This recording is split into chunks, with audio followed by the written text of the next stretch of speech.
रमा, आशा और सीमा 3 बहनें थीं। रमा और आशा दोनों सीमा की बड़ी बहनें थीं। दोनों अलग अलग ऑफिस में जॉब करती थी और छोटी बहन पढ़ाई कर रही थी। तीनों बहनें एक ही कमरे में साथ साथ सोते थे। सीमा को सुबह सुबह स्कूल जाना होता था, इसलिए वो जल्दी उठकर तैयार हो गई और स्कूल के लिए निकल गई।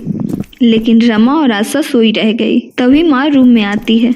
दोनों को सोता देखकर बोलती है, महारानियों उठो, ऑफिस नहीं जाना। सीमा तुम सबसे छोटी है, फिर भी तुम सबसे पहले उठकर स्कूल चली गई। रमा नींद में बोलती है, क्या माँ, हमें क्यों उठा रही हो इतनी सुबह सुबह? हमें कौन से स्कूल जाना है? आशा भी नींद में बड़बड़ा रही होती है। तभी माँ बोलती है, अरे उठो, देखो टाइम कितना हुआ। तभी दोनों उठकर घड़ी में टाइम देखती है और रमा आशा से बोलती है, आशा हम लोग बहुत लेट हो गए। ऑफिस के लिए हर रोज बहुत सी डांट सुनते हैं, जल्दी चलो। बिना नहाए ही दोनों बहनें ऑफिस के लिए रेडी हो जाती है। आशा रमा से बोलती है, दीदी परफ्यूम लगा लो, ठंड में रोज कौन नहाए।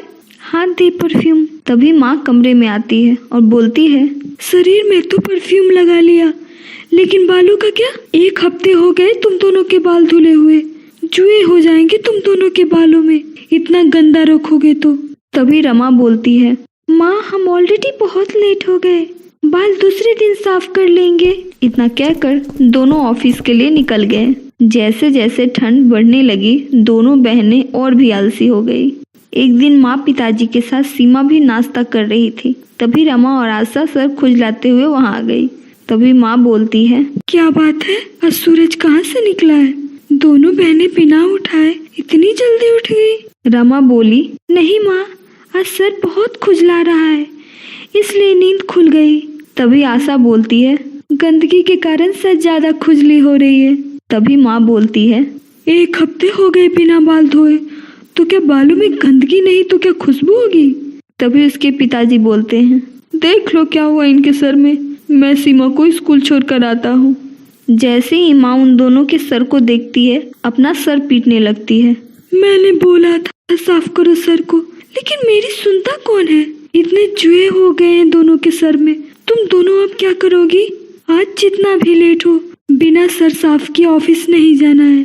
एक काम करो, नहाने के पानी में थोड़ा नींबू और कपूर डाल लो, कुछ कम हो जाएगा। दोनों बहनें उसी पानी से अपना सर साफ कर लेती है। ऑफिस जाते समय माँ बोलती है, आते समय बाजार से 2 जुए निकालने वाली पतली कंघी लेकर आना, ठीक है? दोनों माँ को बाय बोलकर ऑफिस चली जाती है। शाम को जब सीमा को अपनी बहनों के जुए वाली बात पता चलती है, तब वो दोनों के साथ सोने से मना कर देती है। मुझे नहीं सोना आप लोगों के साथ, मैं जा रही हूँ माँ के साथ सोने। तो रमा बोली, तो जा, मना किसने किया है? वैसे भी तेरे लिए यहाँ जगह नहीं है। सीमा माँ और पिताजी के साथ सोने चली जाती है। अगले दिन ऑफिस की छुट्टी होती है। सुबह दोनों बहनें फिर से सर खुजलाते हुए माँ के पास आती है। ना जाने कहाँ से इतने जुए आ गए। माँ बोलती है, आसमान से तो नहीं आए, तुम दोनों के आलस का नतीजा है। कल जो कंघी लाने बोला था वो लाओ। सीमा रमा के कहने पर वो कंघी ला कर देती है। कंघी से निकालने के बाद जुए थोड़े कम हो गए और उसके बाद दोनों अच्छे शैम्पू से अपना सर धो लेती है। अगले दिन बिना जुए निकाले दोनों बहन ऑफिस चली जाती है। जब रमा काम कर रही होती है,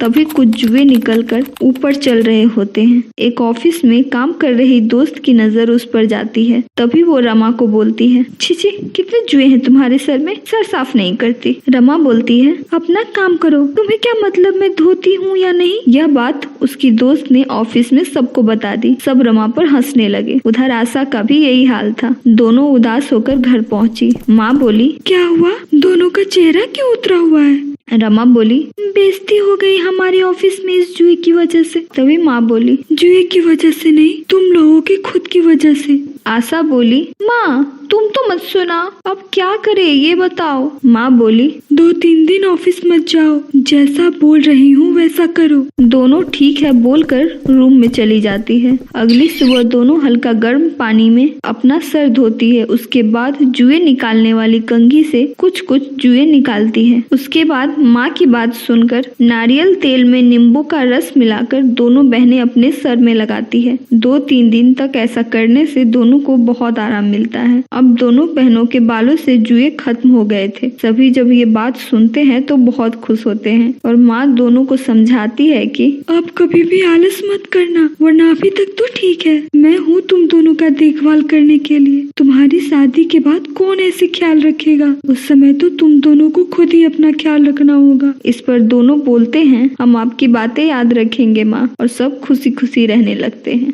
अगर आपको वीडियो अच्छा लगा तो वीडियो को लाइक करें और चैनल को सब्सक्राइब कर दें।